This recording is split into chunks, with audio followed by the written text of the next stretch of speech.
far down the rabbit hole do you want to go?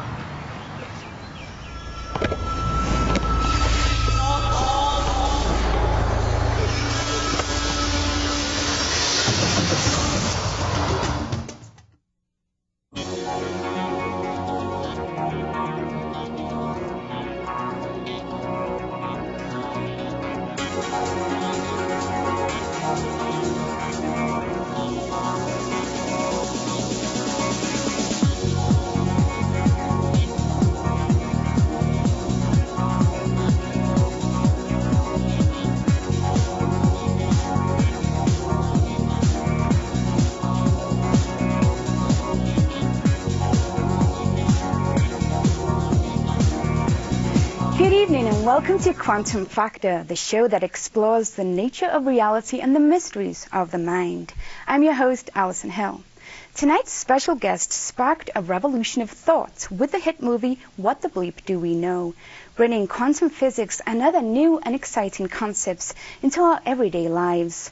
What the Bleep Do We Know is the creative vision of William Arntz, a research physicist and software developer who focused his energy on producing and directing a new and unique style of cinema. Over the next half hour, we'll have an opportunity to discuss with William Arntz the ideas presented in this groundbreaking film, What the Bleep Do We Know, and his newest cinematic release. William, thank you so much for joining us tonight. Well, thanks for having me. Well, a lot of people have seen What the Bleep Do We Know, and it's a story, it's a documentary, it has excellent animation. But for those who may not have seen the movie, how would you explain it in a nutshell? In a nutshell? In a nutshell. Oh, man, I've been trying this for 2 years. I mean, okay, first off, the subject matter, it's about highest level science and spirituality, right, and how they seem to be coming more together than they have over the past 3 or 4 centuries. So some of it is about that. And, of course, once you get into weird sciences, now we're talking quantum physics, because that's, in some respects, the strangest of all. So it's about that, but it's also about, we get into some neurology, how the brain patterns and how that affects how we experience reality. We also get into sight and perception, the fact that everything you see around you, you think reality is out there, but really it's being built inside your mind. It's being your brain is what sees, not your eyes. So we get into that concept about reality. We get into emotions and how emotions affect everything, and some microbiology that's come out about that, saying how we get addicted to emotions. And so it's about all those subjects. We talk about the concepts of God and how that's evolved through the ages. So it's not a nutshell, it's kind of a buffet. So it's a pretty revolutionary in style, format, and in content as well. What kind of response did you get to the movie, and what kind of response were you initially anticipating? Well, the response from the movie has been all over the map. On the one hand, you have people who say, this is... one of my favorite ones is people say, oh my God, I always kind of thought this way, but I never really knew that anyone else did. I always thought I was crazy. And it's so clarified the way that I always kind of thought the world was. So you get that on the one side, then you get the other side where people say, well, it's all hogwash, and you people are just a bunch of, New Age mystical hooey.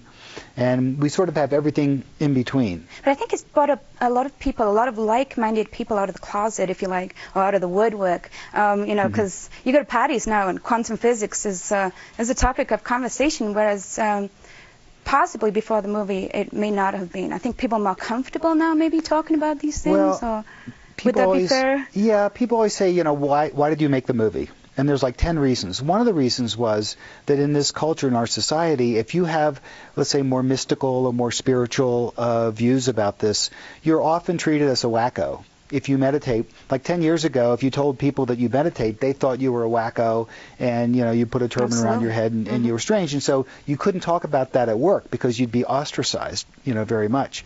I studied in a couple of spiritual groups, and they were always classified cults. So one of our thing was to get people out of the metaphysical closet, because another email we'd get a lot, people say the lights would come up, and they'd realize, oh my God, there's 300 people in the movie theater, and most of them are smiling. They agree with us. I thought I was alone. So it's really let people, discuss out in the, which is part of the reason why we wanted in theaters. We wanted to get people out of the living rooms and get them out in public where you'd see some of these ideas really, in some respects, for the first time. So we'll take a quick look at a trailer coming up in a few minutes, but why did you go the documentary route and intertwine it with a story? And then I like that. It's a new genre. It's something absolutely unique, I think, but I think it works very, very well. Did you start out thinking that way, or did that sort of develop? Both. Right. You know, the initial scripts I wrote, it was mostly documentary with some little skits in it to sort of illustrate things. And then Mark Vicente joined. There was three of us who really put the film together. Mark Vicente joined, and he said, you know, all these skits you've written, let's give it a through line. And he's like, oh, good idea, Mark. So we give a through line, and then we had the character kind of emerged out of that. And part of the reason we did that is we wanted it to be a theatrical film. Right. For a theatrical film, you basically have to take people through an emotional, you know, first act, and it second illustrates act. some of the science that they're talking about as well. Exactly. Yeah, so people, you have to personalize it to do that. So that's really how we did it. And also, we realized it's sort of the famous line from the Bible, don't put new wine in old skins. So if you're going to put some new ideas out there, it's best to do it in a new format, because that kind of jars people a little bit. They don't really know what to expect next. And I think you've put it in especially with the brain chemistry and the cell parts in the wedding. I loved that bit. It was very interesting, and for somebody who's not a scientific expert like myself, it really brings it down to the basics, and it's very, very easy to understand. I like that bit. Was that your idea as well, or was this a sort of a combination? Well, it was all a combination. Who knows, you know, because a lot of times we would play tennis with an idea. Someone would have an idea, and you say, well, that's stupid, but I could see it like this, and it bounced back and forth. But part of it, like the wedding scene, we wanted to have some fun, because, you know, you're talking about God and spirituality and quantum physics. You can get very serious, and I think, you know, part of the trouble is you get very serious, and first off, it turns people off. Secondly, a lot of people go, well, they're serious now, I can't understand it. And I think one of the appeals of the movie is we did put the science in a certain way with the animation and whatnot, so that people go, oh, that's what it means. I can understand. And people got really high because they said, you know, I always thought I was an idiot about science, but this makes sense. Well, it absolutely did. I mean, it broke it down, and when you think about it, it's pretty simple. You know, your emotions control, your emotions change your brain chemistry, right? Can you talk about that a little bit, and then we'll take a look at the trailer. We interview Candace Pert in the film. Right. And Candace was the one who made the discovery that there's receptor sites on the cell. Right. And she was trying to find out how opiates like morphine and heroin work. It's this chemical docks in these little receptor sites on the cell, and that's what gives you the feeling of, you know, the elation from that. Right. Then she realized, oh my God, if these receptor sites are there, what are they for? Because you know, God didn't put them there for morphine. It's for an internal morphine, or the endorphins. You know, we all heard about that. Right. So then, you know, people started thinking, well, wait a minute, if you can get addicted to morphine because of the way that it sits in receptor sites and the chemistry that causes, how about the internal ones that we're generating? Can you get addicted to that? The answer is yes. So when you go to that, you say, well, the same mechanism that gets you addicted to any drug can get you addicted to any emotion. And in fact, there's no difference on a biochemical level. And this is, to me, this was just when I first read this. Is this new? Is this a new concept? Or? Well, the receptor site stuff came out, 15, 20 years ago. Right. But the fact of actually someone saying you can get addicted to your emotions. Now, spiritual people have been saying this for, you know, the Buddhists say the cause of all suffering is attachment to desire. You can also say addiction to emotions, the same thing.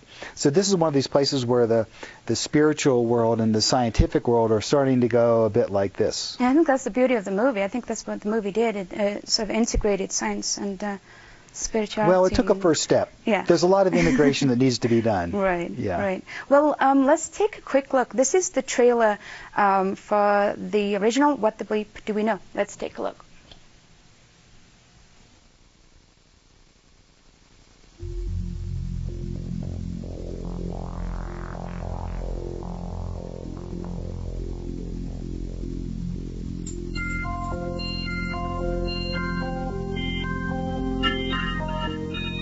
Quantum physics. Power of thought. Modern materialism. What God was. What is reality? Reality. Living in a big holodeck. Inside of your head. Different levels of truth.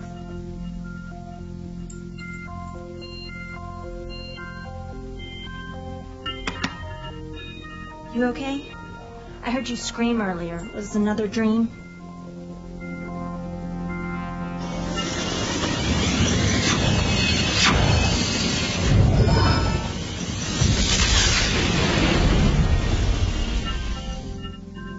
Quantum physics. Pure consciousness. The cell, the molecules of emotion. The brain is made up twice by consciousness. Like a particle. Fantasy? Why are we here?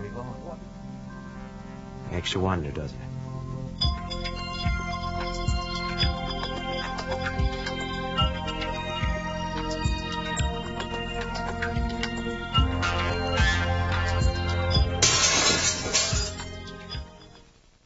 So that was the trailer for What the Bleep Do We Know? And I'm here on Quantum Factor with creator, filmmaker William Arntz. So William, you interviewed, like it said on the trailer there, 14 scientists, mystics, and scholars for the movie. How did you go about choosing them?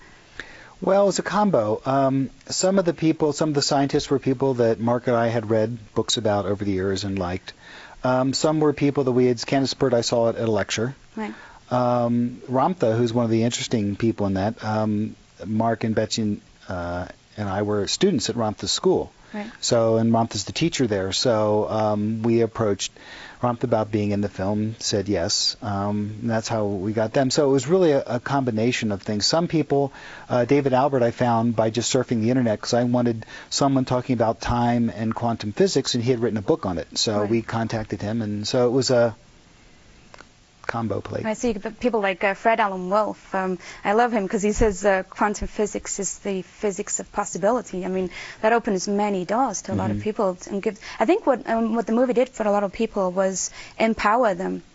Well, that was one of our big. That's again one of the things we did, because the concept about you creating reality, which is one of the big things we talk about in the film, that is incredibly empowering. And in our society today, it's not really an empowering society. I mean, people, the news looks horrible, and it's like, stay in your house and you're a victim and you protect yourself, and advertising is telling you what's going to make your life good, not that you could actually do it. So the idea that you create your reality, although mystics, again, have been talking about this for centuries, in this day and age is a revolutionary concept. So how exactly, I know there was, Joe Dispenza was talking about creating your day, and of course when they were talking about the brain chemistry, is you can actually rewire your brain, as well as, so they're talking about how thoughts are powerful and that we've forgotten about that in our society. And let's talk about that a little bit, the power of thought. Well, this, and actually we get into this in the more into the new movie, the Down the Rabbit Hole movie. Right. But it's the idea that 1,000 years ago, the idea that thoughts affect things, it wasn't so crazy. But what happened was about 400 years ago, we had the split between the church and science. Right. The dualism and the material age was born. And so the idea was the church took the unseen world and science took the physical world, and never the twain shall meet. So because of that divorce, that separation, a lot of people got thinking, well, what goes on in here has no effect out there. They're completely separate and never the twain shall meet. And what quantum physics sort of pried open the door on was saying, well, wait a minute, it seems like the out there world is affected by the in here world. And that's, so really I think a lot of it's historical, that there's this thing that this doesn't affect that. So how powerful are thoughts then? We can change our own reality or everybody else's, or is it just ours? Well, this is interesting. In the first movie, we got into the concept of we introduced you create your reality. Right. Now, that's one of those subjects. It's like talking about anything. Let's say talking about music. It's something that goes on and on and on. Creating reality, yeah, because people say, well, wait a minute. If I'm creating reality, am I creating you? Am I creating that cup? What's the level on that? And if 5 billion people out there are thinking one thing and I'm thinking something different in the world, does that mean it's going to change? There's a lot of nuances to this whole creating your reality thing. There has been, though, some experiments that have come out now where there does seem to be a pretty causative link between people's intending things to happen and affecting the quantum field.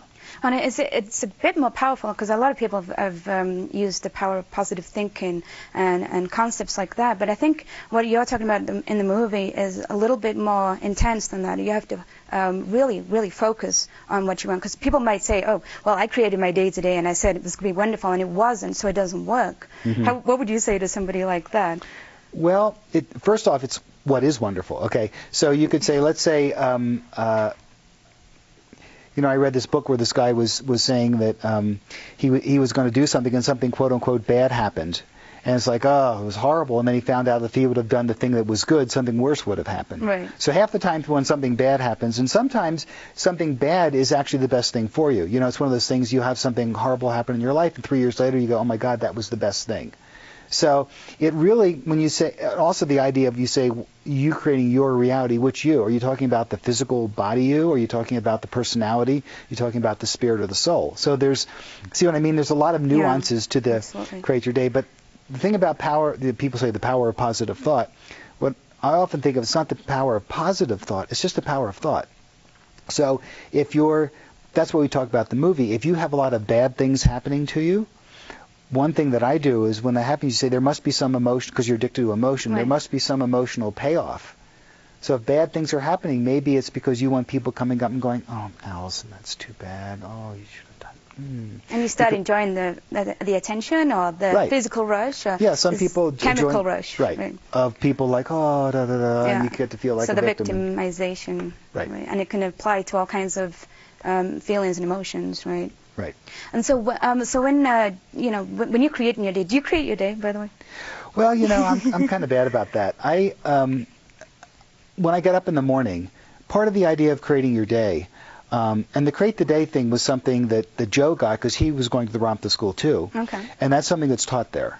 That's something that's, and there's a whole teaching about that. And part of it, I'll just briefly mention, is when you first wake up, it's like the world is still fuzzy. You haven't remembered who you are. Do you ever have the thing, it's like something horrible happens in your life and you wake up and you feel good and suddenly you remember you cracked up your car and then you feel horrible? Absolutely.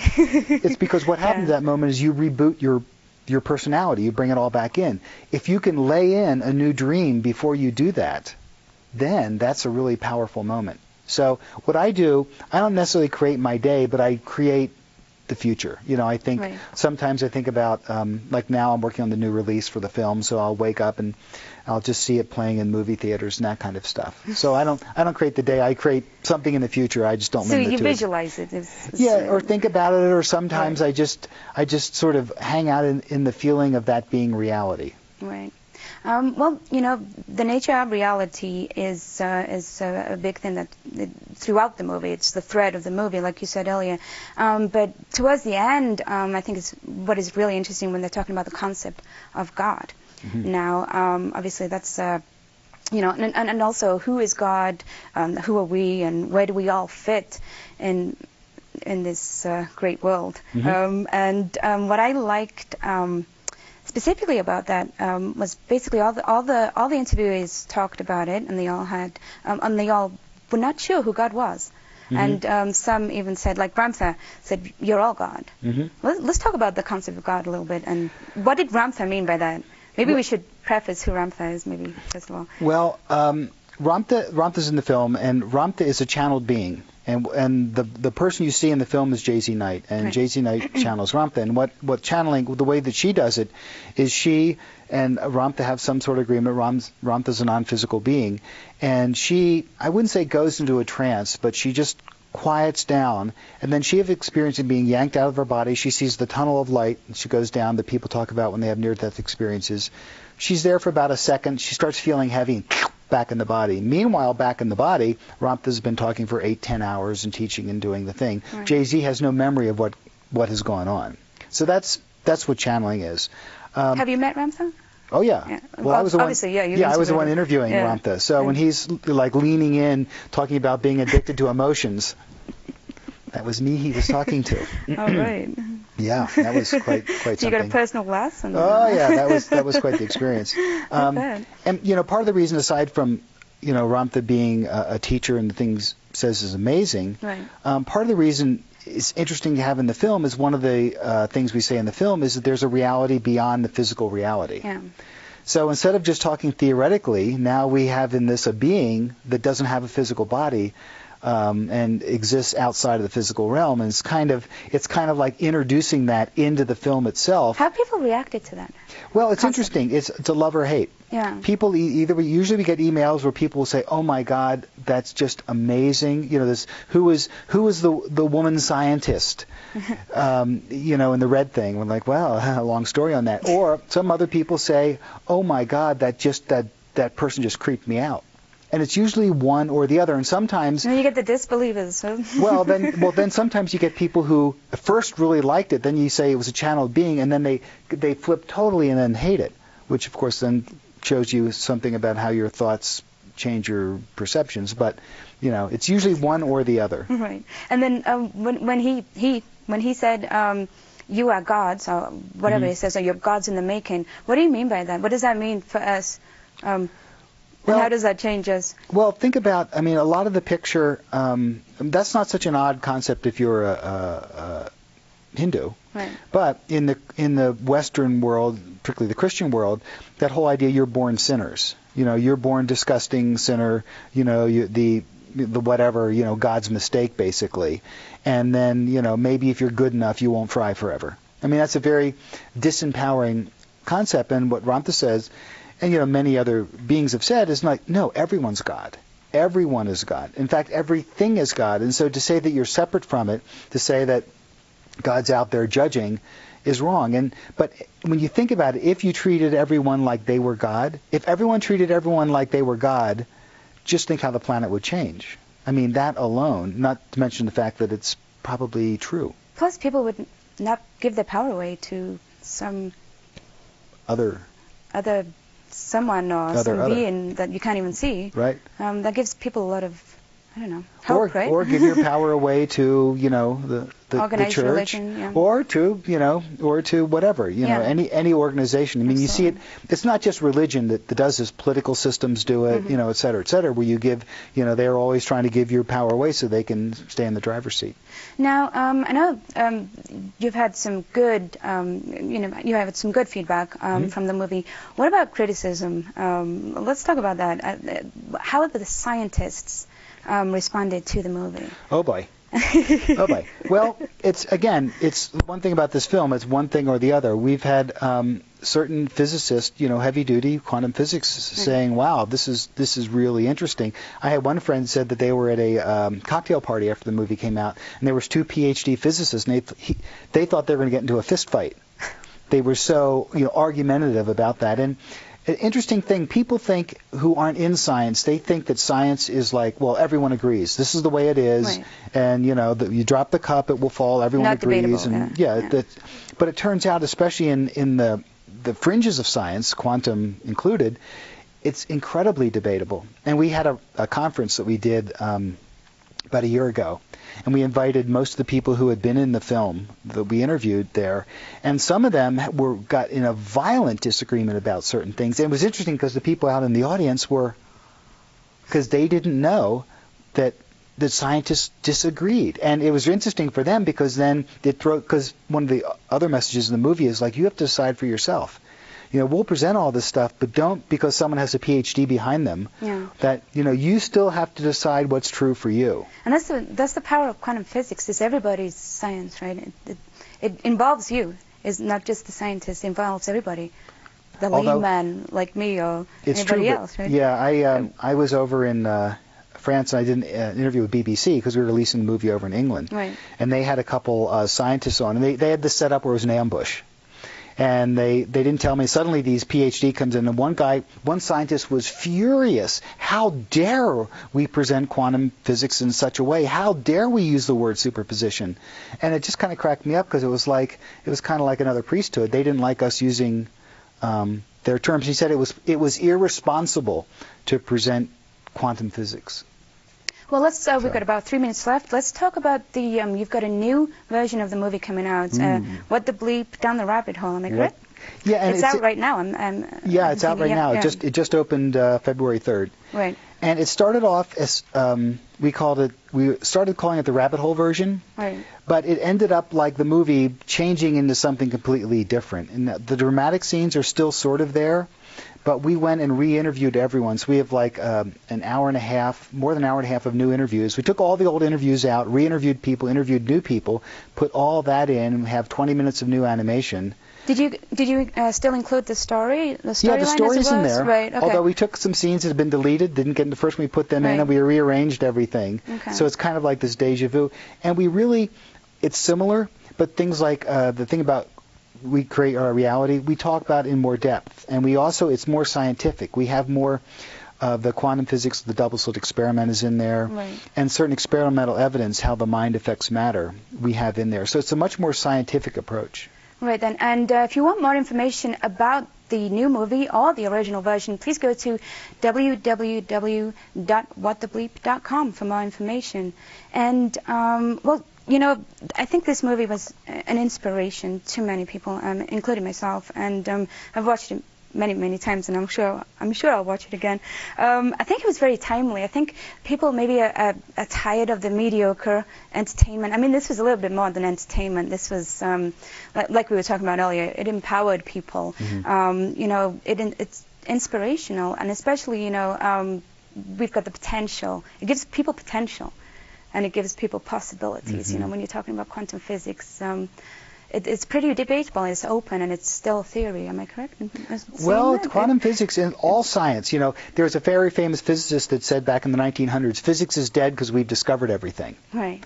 And now they found they're just scratching the surface, and I think this is going to go on for as long as humans are around. I mean, the quest for knowledge, to find more and more about how the universe works is just, and you get to deeper levels. And once they get out of the materialism and get to the other realms, it's a whole new ballgame. Yeah. And I'm sure people will go and see the new movie and get a lot more out of it as well. Yeah. Thank you so much, William. Thanks for doing the movie, and thanks for talking to us on Quantum Factor today. That's all the time we have on Quantum Factor tonight. Thanks to our guest and to you at home for watching. I hope that you are also inspired by the ideas explored in this movie, and I hope you realize also just how powerful you really are. Have a great night. Thanks again, William. Thanks again. Thank you.